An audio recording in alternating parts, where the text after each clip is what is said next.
అందరికి. నా పేరు అపోలి కౌశిక్. నేను ఎన్ఐటీలో బీటెక్ సెకండ్ ఇయర్ చదువుతున్నాను. And Akhila. హాయ్ అందరికి, నా పేరు అఖిల. నేను నెక్స్ట్ వేవ్ లో సెకండ్ ఇయర్ చదువుతున్నాను. నేను సంతోష్ కూడా సేమ్ సెకండ్ ఇయర్ లో నెక్స్ట్ వేవ్ లో చదువుతున్నాడు. అయితే మేము ఫస్ట్ ఏం బిల్డ్ చేసాము అనేది చెప్తాము. మా ప్రాజెక్ట్ పేరు వచ్చేసి గైడెక్స్ ఏం చేస్తాయి అని అంటే, ఎవరైతే మనకి కళ్ళు లేని వాళ్ళు ఉంటారో, బ్లైండ్ పీపుల్ ఉంటారో, వాళ్ళు రోజువారీ పనులు చేసుకోవడం కష్టం అవుతుంది. కాబట్టి వాళ్ళు ఒక ప్లేస్ నుండి ఇంకొక ప్లేస్ కి వెళ్ళడం కష్టం అవుద్ది. అలాగే సైన్ బోర్డ్స్, ముందున్న బోర్డ్స్ చదవలేరు.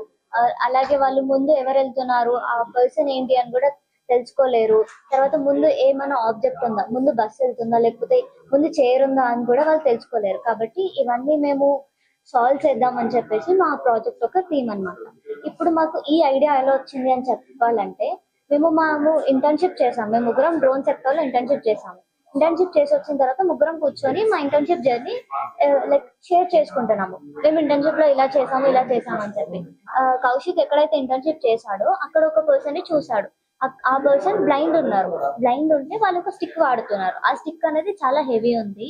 దాన్ని వాడడం వల్ల వాళ్ళకి అన్ని ప్రాబ్లమ్స్ కూడా సాల్వ్ అవ్వట్లేదు, కొన్ని ప్రాబ్లమ్స్ సాల్వ్ అవుతున్నాయి. కాబట్టి కౌశిక్ మాట్లాడితే ఆమె ఏమంది అని అంటే, నాకు అన్ని ప్రాబ్లమ్స్ సాల్వ్ అయ్యేలాగా ఒక డివైస్ ఉంటే బాగుంటది, ఇది చాలా బరువుగా ఉంది, నాకు వేరే ఒక డివైస్ ఉంటే బాగుంటది అని చెప్పిన తర్వాత మేము కూర్చొని మాట్లాడుకుంటున్నాము.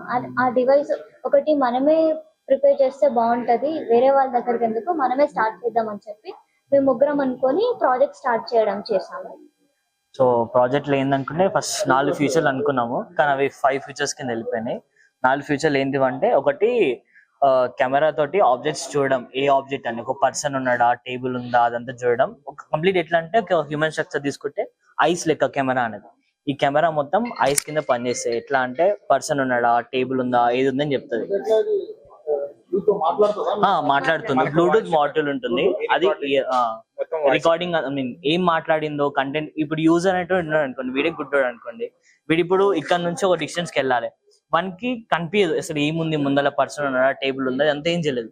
దీని లోపల ఒక ఏ అసిస్టెన్స్ ఉంటుంది. అది ఏం చేస్తుంది అంటే, నువ్వు ముందర ఇలా వెళ్తున్నావు, నీ ముందర ఒక పర్సన్ ఉన్నాడు, టేబుల్ ఉంది అని చెప్తుంది. అంటే నువ్వు ముందర దాన్ని ఆటోమేటిక్ గా క్యాలిక్యులేట్ చేసుకుంటుంది.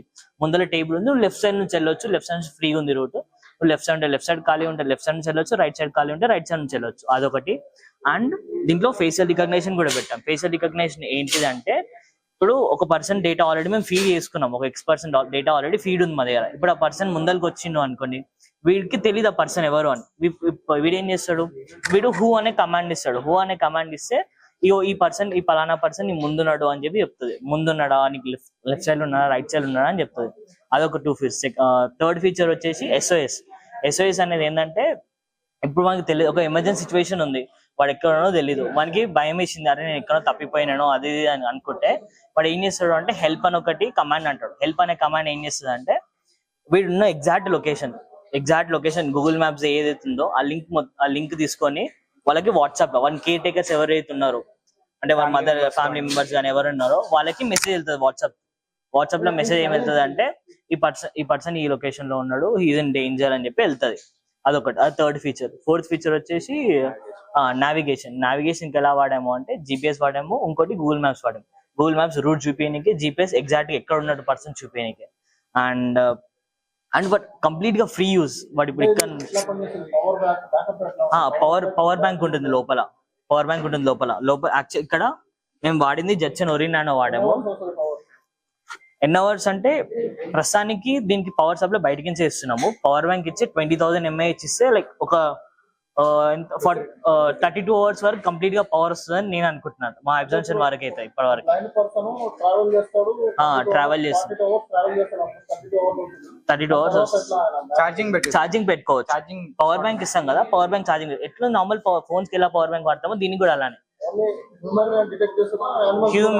యానిమల్స్, హ్యూమన్స్, ఏ ఆబ్జెక్ట్స్ అయినా అన్ని డిటెక్ట్ చేస్తుంది. ఇప్పుడు వాడు ఇక్కడ నుంచి బస్ రూట్ కి వెళ్ళాలంటే, బస్ టెక్స్ట్ ఏందో తెలియదు అనుకాడ, బస్ పేరు చదవలేడు, వాడు అడుగుతుంది స్కాన్ అంటాడు. ఆ బస్ పేరు చదివి, అరే ఇక్కడ నుంచి ఇక్కడ ఈ బస్ పేరు ఇది, నువ్వు ఈ బస్ ఎక్కొద్దా అని అజంప్షన్. అది ఆ బస్ పేరు చదవడం వరకు చెప్తుంది. ఇది వాన్ అజంప్షన్. అదంతా లేదు ఏం లేదు, రేడియేషన్ అది మొత్తం ఆఫ్లైన్ కంప్లీట్ వరకు, ఆఫ్లైన్ వరకే వేసాం దీన్ని. ఇంటర్నెట్ వాడలేదు ఇంకా, యాక్చువల్గా కంప్లీట్లీ ఆఫ్లైన్ వరకు. అండ్ మొత్తం ఏఐ కూడా ఇది ఏదైతే మనకి ఏఐ ఇది ఆఫ్లైన్ అంటే ఏదైతే మనం ఏఐస్ కానీ వాడుతున్నామో నావిగేషన్ కి కానీ ఈ ఇమేజ్ టెక్స్ట్ డిటెక్షన్ కి పర్సన్ డిటెక్షన్ కి మొత్తం ఇక్కడే దీంట్లోనే లోకల్ గా రన్ చేస్తున్నాం మోడల్స్ అన్ని. సో మనకి ఇంటర్నెట్ కనెక్షన్ అవసరం లేకుండా మోడల్ అంతా ఏఐ మోడల్స్ అన్ని ఈ జెట్సన్ ఓరియన్ లోనే ఉంటాయి. సో వాళ్ళు ఆఫ్లైన్ లో ఇంటర్నెట్ కనెక్ట్ కాకపోయినా కూడా దీని నుండే మొత్తం అన్ని నడుస్తాయి ఏఐ ఫీచర్స్ అన్ని. నా పేరు Akshay. I'm from Madura Deemed University. I am studying in BTech. My specialization in CSE AML. It is a smart bridge health monitoring system. ఇది ఎలా అంటే బ్రిడ్జ్ కండిషన్ ఎలా ఉందో మొదలు చెప్తుంది ఓనర్స్ కి. లైక్ బ్రిడ్జ్ షేక్ అయినా చెప్తుంది ఓనర్స్ కి, లేకపోతే బ్రిడ్జ్ లోడ్ ఎక్కువైనా చెప్తుంది. ఒకవేళ లేకపోతే బ్రిడ్జ్ కింద వాటర్ లెవెల్ ఎక్కువ మొత్తం పైకి వచ్చినా చెప్తుంది, ఇట్లా వాటర్ లెవెల్ వస్తుంది, so it will be danger, so take the precautions అని చెప్తుంది అది. ఇది మేము ఎందుకు తీసుకున్నామంటే ప్రీవియస్లీ హిమాచల్ ప్రదేశ్ లో ఫ్లడ్ వచ్చి ఒక బ్రిడ్జ్ మొత్తం కూలిపోయింది. దాంట్లో థౌసండ్స్ ఆఫ్ పీపుల్ చనిపోయారు. సో అది ఓవర్కమ్ చేయడానికి ఈ బ్రిడ్జ్ మేము బిల్డ్ చేస్తాం అది మేము. సో ఇట్ విల్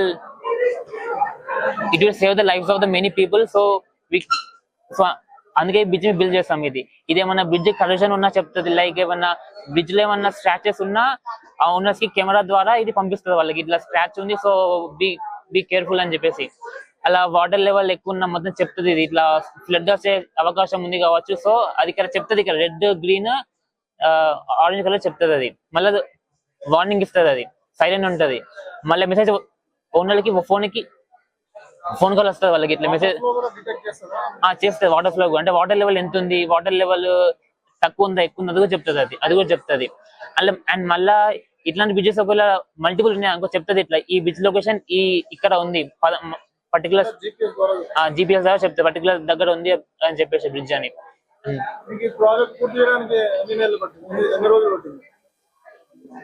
1.5 month అట్లా పడింది. అట్లా 1.5 month అంటే ప్లానింగ్ కి, మోడల్ చేసుకోనికి, మొత్తం మళ్ళా ఎక్విప్మెంట్ ఆర్డర్ పెడితే దానికి అంత 1.5 month పట్టింది అలా. హాయ్ అండి, నా పేరు రాహుల్ అత్లూరి. నేను నెక్స్ట్ వేవ్ సంస్థ సిఇఓ అండ్ కో ఫౌండర్ ని. ఈ రోజు ఇక్కడ టేక్ ఓవర్ 2026 అనే ఒక కార్యక్రమం జరుగుతూ ఉంది.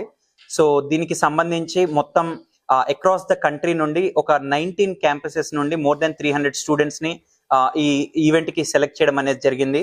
త్రూ వీళ్ళంతా స్టూడెంట్స్ అందరూ కూడా అటు హ్యాకథాన్స్ లో పార్టిసిపేట్ చేసి, అలాగే ఒక ఆంటర్ప్రెన్యూరియల్ జర్నీలో పార్టిసిపేట్ చేసేసి, అలాగా అక్రాస్ ద కంట్రీ నుండి కూడా క్లోజ్ టు 300 టీమ్స్ అనేవి ఈ రోజు ఇక్కడికి రావడం అనేది జరిగింది. క్లోజ్ టు 1000 స్టూడెంట్స్ వచ్చారు. ఈ రోజు రేపు ఏం జరుగుతూ ఉంటుందంటే వీళ్ళకి ఒకటి మేకర్స్ కాన్క్లేవ్ అనేది జరుగుతుంది. ఇదంతా కూడా వచ్చేసి ఏంటంటే ఫిజికల్ ఏఐకి సంబంధించిన కాంపిటీషన్. సో దీనిలో ఏంటి అంటే స్టూడెంట్స్ వచ్చేసేటప్పటికి మనకి ఒక ఫిజికల్ హార్డ్వేర్ ఏదైతే ఉంటుందో దానిలో ఏఐని ఇంటిగ్రేట్ చేసేసి సొల్యూషన్స్ ని బిల్డ్ చేస్తూ ఉంటారు. సో మనకి దానికి పాసిబుల్ అప్లికేషన్స్ అయ్యి వచ్చేసేటప్పటికి అంటే మనకి ఈ ఫిజికల్ ఏఐకి సంబంధించి అవి అటానమస్ డ్రోన్స్ లాంటివి అయ్యి ఉండొచ్చు, ఆర్ లేకపోతే మనకి అటానమస్ వెహికల్స్ అయ్యి ఉండొచ్చు, లేకపోతే స్మార్ట్ హెల్మెట్స్ లాంటివి అయ్యి ఉండొచ్చు. సో అలా డిఫరెంట్ సొల్యూషన్స్ ని కూడా స్టూడెంట్స్ బిల్డ్ చేస్తూ ఉన్నారు. అలాగే మనం బ్రేవ్ అనే ఒక కాంపిటీషన్ కండక్ట్ చేసాము అక్రాస్ ద కంట్రీ కూడా. సో దీనిలో భాగంగా ఏంటి అంటే స్టూడెంట్స్ వాళ్ళు ఏజెంటిక్ ఏఐ స్కిల్స్ ఏవైతే ఉంటాయో సో ఆ స్కిల్స్ ని నేర్చుకొని వాళ్ళు ఏంటి అంటే వాళ్ళ చుట్టుపక్కల ఉన్న బిజినెస్లు ఏవైతే ఉంటాయో, స్మాల్ అండ్ మీడియం స్కేల్ బిజినెస్లు అయి ఉండొచ్చు, లేకపోతే small and medium scale enterprises అయి ఉండొచ్చు. సో వాటికి వెళ్ళిపోయి వీళ్ళు ఏదైతే టెక్నాలజీ నేర్చుకున్నారో, ఏజెంటిక్ ఏఐ స్కిల్స్ ఏవైతే నేర్చుకున్నారో, సో వాటితోటి వాళ్ళ బిజినెస్ కి ఏ విధంగా వాళ్ళ రెవెన్యూని కానీ బిజినెస్ ని కానీ ఏ విధంగా బూస్ట్ చేయొచ్చు అనే పాయింట్ ఆఫ్ వ్యూలో వీళ్ళు సొల్యూషన్స్ ని ప్రపోజ్ చేయడము, అండ్ దానికి ఆ బిజినెసెస్ స్టూడెంట్స్ కి ప్రాజెక్ట్స్ ఇచ్చి వాటిని ఇంప్లిమెంట్ చేసినందుకు గాను వాళ్ళు డబ్బులు రెవెన్యూ కూడా ఇవ్వడం అనేది జరుగుతుంది అనమాట. సో ఈ విధంగా ఒక 3 months టైంలోనే సుమారుగా 2 కోట్లకి పైగా రూపాయలు మన స్టూడెంట్స్ డిఫరెంట్ క్లయింట్స్ కి సర్వీసెస్ ఆఫర్ చేసి సంపాదించడం అనేది జరిగింది. క్లోజ్ టు 150 టీమ్స్ సక్సెస్ఫుల్ గా పార్టిసిపేట్ చేసేసి సక్సెస్ఫుల్ గా ముందుకు రావడం అనేది కూడా జరిగింది. సో దానిలో మనకి టాప్ వచ్చిన కంపెనీ వచ్చేసేటప్పటికి వాళ్ళు ఏంటి అంటే 15 to 16 lakhs రూపీస్ ఒక లాస్ట్ 3 months లోనే సంపాదించడం అనేది కూడా జరిగింది అనమాట. సో ఒక పక్కన మనం చూస్తున్నట్టయితే ప్రపంచం అంతా కూడా ఏఐ రావడం వల్ల ఏంటి అంటే సాఫ్ట్వేర్ ఇంజనీరింగ్ జాబ్స్ అనేవి పోతున్నాయి అనేది కూడా చూస్తున్నాం గత 2-3 years గా. But at the same time ఎప్పుడైతే మనకి బ్రేవ్ ద్వారా మనకి స్టూడెంట్స్ ఏమని ప్రూవ్ చేస్తున్నారంటే ఎప్పుడైతే వాళ్ళకి కొత్త స్కిల్స్ ఏవైతే ఉంటాయో, ఈ ఏజెంటిక్ ఏఐ కానీ ఏఐకి సంబంధించిన స్కిల్స్ ఎప్పుడైతే ఉంటాయో సో దాంతో ఆపర్చునిటీస్ అనేవి మనకి అన్లిమిటెడ్ ఆపర్చునిటీస్ ఉంటాయి అని చెప్పేసి కూడా మనకి ప్రూవ్ చేయడం అనేది జరిగింది. అలాగే రానున్న కాలంలో ఏదైతే ఫిజికల్ ఏఐ అనే ఒక డొమైన్ లో ఎక్కడైతే ఆపర్చునిటీస్ బోల్డ్ అన్ని క్రియేట్ అవ్వబోతున్నాయో, ఈ రోజు చూసినట్టయితే మనం కన్స్ట్రక్షన్ డొమైన్ లో తీసుకున్నా సరే, లేకపోతే మ్యానుఫ్యాక్చరింగ్ లో తీసుకున్నా సరే, ఈ రోజుకి కూడా చాలా మంది హ్యూమన్స్ వర్క్ చేస్తున్నారు. బట్ ఈ ఫిజికల్ ఏఐ అనేది ఎప్పుడైతే వస్తుందో అప్పుడు ఏంటి అంటే కన్స్ట్రక్షన్ డొమైన్ లో అయ్యి ఉండొచ్చు, లేకపోతే మ్యానుఫ్యాక్చరింగ్ ఇండస్ట్రీలో అయ్యి ఉండొచ్చు, లేకపోతే ఈవెన్ మన ఇంట్లో కుకింగ్ అయ్యి ఉండొచ్చు. సో ఇవన్నీ కూడా రోబోట్స్ చేసే రోజులు కూడా మనకి రానున్న కాలంలో రాబోతున్నాయి. సో దానికి సంబంధించి స్కిల్స్ ని కూడా బిల్డ్ చేసుకొని, దానికి సంబంధించి అప్లికేషన్స్ ని కూడా బిల్డ్ చేసేసి ఆంటర్ప్రినర్స్ కింద మారడం అనేది మనం నెక్స్ట్ వేవ్ లో స్టూడెంట్స్ చేయడము అనేది చూస్తూ ఉన్నాము. అండ్ మనకి ఏంటి అంటే ఎప్పుడైతే మనం NIIT అనేది స్థాపించామో, next wave of innovation in advanced technologies, so దీని ద్వారా మనం స్టూడెంట్స్ ని టెక్నాలజీ లీడర్స్ కింద మరియు ఆంటర్ప్రినర్స్ కింద తీర్చిదిద్దడం అనే ఒక లక్ష్యంతో మనం స్థాపించడం జరిగింది. సో ఈ రోజు ఈ స్టూడెంట్స్ అందరూ కూడా మీరు చూసినట్టయితే వీళ్ళందరూ ఇంకా ఫైనల్ ఇయర్ కి రాలేదు. వీళ్ళలో చాలా మంది ఇంకా ఫస్ట్ ఇయర్స్ లో ఉన్నారు, సెకండ్ ఇయర్స్ లో ఉన్నారు. So first year second year లో ఉన్నప్పుడే వాళ్ళ స్కిల్స్ తోటి, వాళ్ళ ఆంటర్ప్రినరియల్ స్కిల్స్, టెక్నాలజీ స్కిల్స్ తోటి వాళ్ళు ఏవైతే సాధిస్తున్నారో, సో ఇదంతా కూడా ఒక రోల్ మోడల్స్ లాగా నిలుస్తూ ఉన్నారు. వేరేస్ మనం చూసినట్టయితే ఈ రోజు ట్రెడిషనల్ ఇంజనీరింగ్ కాలేజెస్ లో స్టూడెంట్స్ గ్రాడ్యుయేషన్ అయిపోయిన తర్వాతకి కూడా వాళ్ళకి ఇంకా స్కిల్స్ అనేవి లేక, ఉద్యోగాలు లేకపోతే వాళ్ళంతటి వాళ్ళు ఆపర్చునిటీస్ క్రియేట్ చేసుకోలేని పరిస్థితిలో ఉన్న ఈ టైంలో మన స్టూడెంట్స్ వచ్చేసేటప్పటికి వాళ్ళు ఫస్ట్ ఇయర్ సెకండ్ ఇయర్ ఉన్న టైంలోనే వాళ్ళు సొంతంగా కంపెనీస్ ని పెడుతూ, వాళ్ళే సొంతంగా క్లయింట్స్ ని తీసుకొని వస్తూ బిజినెస్ ని కూడా ఆల్రెడీ బిల్డ్ చేస్తూ ఉన్నారు. సో ఇది మనకి పవర్ ఆఫ్ ఏఐ. ఇలాగా మన కంట్రీలో ఉన్న యూత్ అందరూ కూడా ఒకవేళ వాళ్ళు కూడా ఏఐ స్కిల్స్ ని కనుక నేర్చుకొని వాళ్ళ చుట్టూ ఉన్న లొకాలిటీస్ లో ఉన్న ప్రాబ్లమ్స్ ని కనుక సాల్వ్ చేయడం అనేది కనుక మొదలు పెడితే మనకి కంట్రీకి అన్ఎంప్లాయ్మెంట్ ప్రాబ్లం అనేది ఉండదు. ఆ అన్ఎంప్లాయ్మెంట్ ప్రాబ్లమే కాదు, ఈ కంపెనీ పెట్టిన ప్రతి ఒక్కళ్ళు కూడా వాళ్ళే ఇంటర్న్ ఇంకొక 10-20 మందికి కూడా ఉపాధి కల్పించే స్థాయికి మనకి స్టూడెంట్స్ అందరూ కూడా ముందుకెళ్తారు. సో ఈ 2 days కూడా మనకి టేక్ ఓవర్ 2026 లో ఎవరైతే స్టూడెంట్స్ కంట్రీ మొత్తం నుండి కూడా వచ్చారో, మనకి ఢిల్లీ NCR నుండి, మహారాష్ట్ర నుండి, కర్ణాటక నుండి, తమిళనాడు, ఆంధ్రప్రదేశ్, తెలంగాణ, రాజస్థాన్, సో ఇలా డిఫరెంట్ రీజియన్స్ నుండి కూడా రావడం అనేది జరిగింది. సో వీళ్ళందరూ కూడా డిఫరెంట్ ప్రాజెక్ట్స్ ని కూడా చేస్తూ వాటన్నిటిని కూడా ఈరోజు డెమోస్, పిక్చర్స్ కూడా చేస్తూ ఉన్నారు. సో మనం ఈ స్టూడెంట్స్ ఎవరైతే దీనిలో టాప్ వచ్చే స్టూడెంట్స్ ఎవరైతే ఉంటారో, సో వాళ్ళకి ప్రైజ్ మనీతో పాటు మనం ఏంటి అంటే ఈ స్టూడెంట్స్ ని వెంచర్ క్యాపిటలిస్ట్ కి అండ్ ఏంజల్ ఇన్వెస్టర్స్ కి కూడా కనెక్ట్ చేయడం అనేది జరుగుతుంది. తద్వారా ఏంటి అంటే ఈ స్టూడెంట్స్ ఇది ఒక కాలేజ్ ప్రాజెక్ట్ లాగా మాత్రమే కాకుండా, లేకపోతే ఒక కొద్దిపాటి టైంలో వాళ్ళు సంపాదించే ఒక రెవెన్యూ లాగా మాత్రమే కాకుండా, వాళ్ళ ఎంటర్ప్రైజ్ అనే దాన్ని కూడా ఇంకా ముందుకి గ్రో చేస్తూ ముందుకెళ్ళి వచ్చే విధంగా మనం తీర్చిదిద్దుతూ ఉన్నాం అన్నమాట. రైట్.